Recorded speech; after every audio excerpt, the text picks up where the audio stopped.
Hey folks, Richard here again, Facts for Working People. My blog's URL is weknowwhatsup.blogspot.com. No apostrophes, one long word. And I wanted to comment on I wrote a piece for the blog. It's titled, it's a longer title, but it's about the right-wing march in Britain.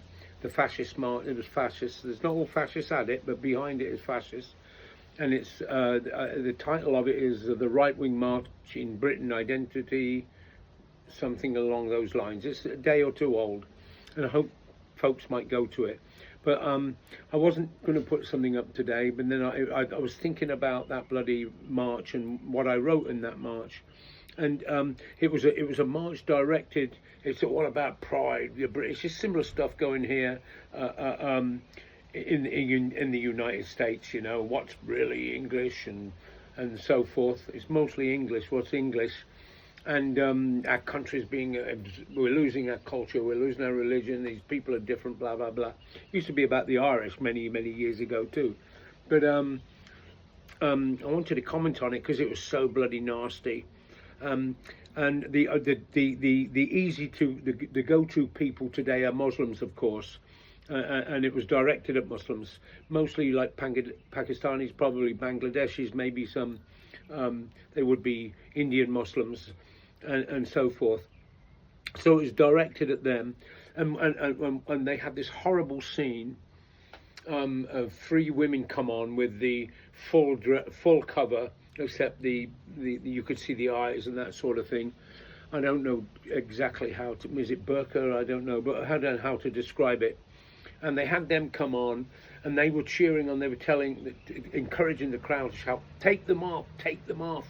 And they took the clothes off, and there were three young, Western-dressed, attractive young women. They weren't even English. Talk about an English mom, and here they were French, which is interesting because historically the French and the English, we used to call them frogs as kids. It's not very nice, but they don't actually have a historical, long history of historical cooperation. And so they were French women, and it was to attack the Muslim dress and everything else. And it was really nasty, Now, just myself. Just in relation to that, I mean, I can't not believe that to have women dress like that is not based in misogyny. I don't believe women would have developed that dress code, and men can just walk around not being dressed. However, having said that, that's not my decision, and nobody has a right to tell a woman how to dress. No imam, no priest. Nobody, no state. And when you come to think of it, and I put this in my article, if you could go check it out on the blog and let me know what you think about it, is Madison Avenue pressures young girls how to dress and how to look and everything else. They're under massive pressure in the Western world. And I met three young Somali girls who were Muslim when I was with Roger in London, and I mentioned it in the article, I think. Might have mentioned it on here.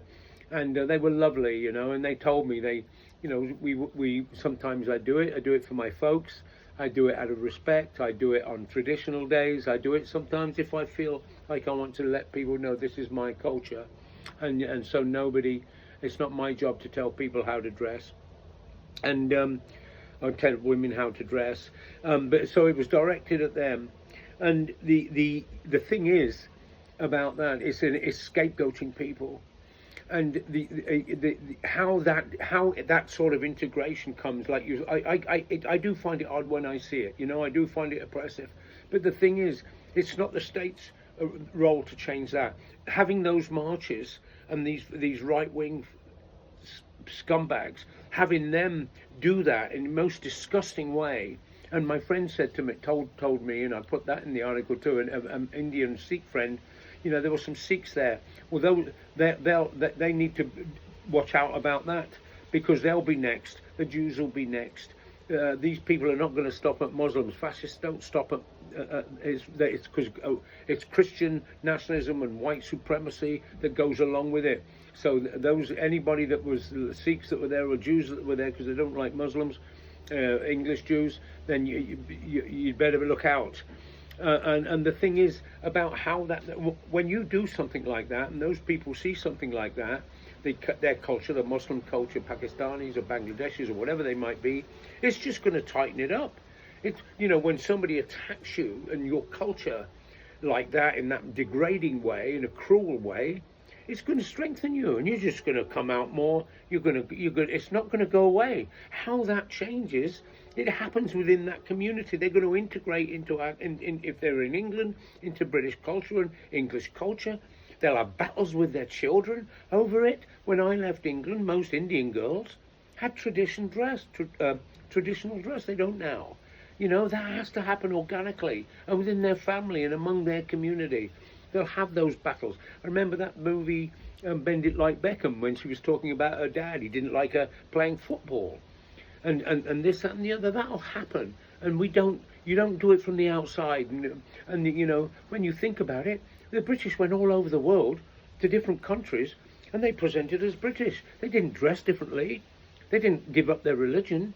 They didn't dress in different clothes and everything else. They were British in other people's countries. And so what's some hypocrisy to say about people should come over and dress and give up their cultural traditions, And so it's just scapegoating. And the other thing is, in relation to the Irish, and there's Irish people that are back in the Irish English whose parents came over. The Irish were considered the English N-word. You would see on boarding houses, no blacks, no Irish, no dogs. People used to say, well, when the people of colour came, because now they look different. Somebody that looks different religion. The Irish were predominantly Catholic, but different religion, And so they used to say, well, it gives the Irish a break, But the thing is that they're trying to whip up this animosity, this division, and what it's fundamentally about, because most of the Muslims in Britain are working class people. They've worked in the factories in Britain and so forth, particularly up north, and it's to divide and undermine the working class unity and then point at people that are different for the crisis of British capitalism. This is what the fascists are doing, to undermine working class power. And so that's all I wanted to say about that. But if you could go and have a look, let me know what you think of the article of it on my blog. If you think I've done all right there, comment on it if you want, or just contact me or whatever.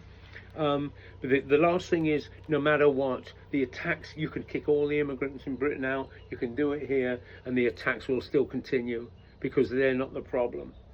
So anyway, as I say, I wanted to just push my little article there. I've had 135,000 visits to my blog this month. So, and if you can donate to it and help me, because I do pay subscriptions to people whose articles I put up there and other expenses, and I have a Zoom that costs me $170 a year.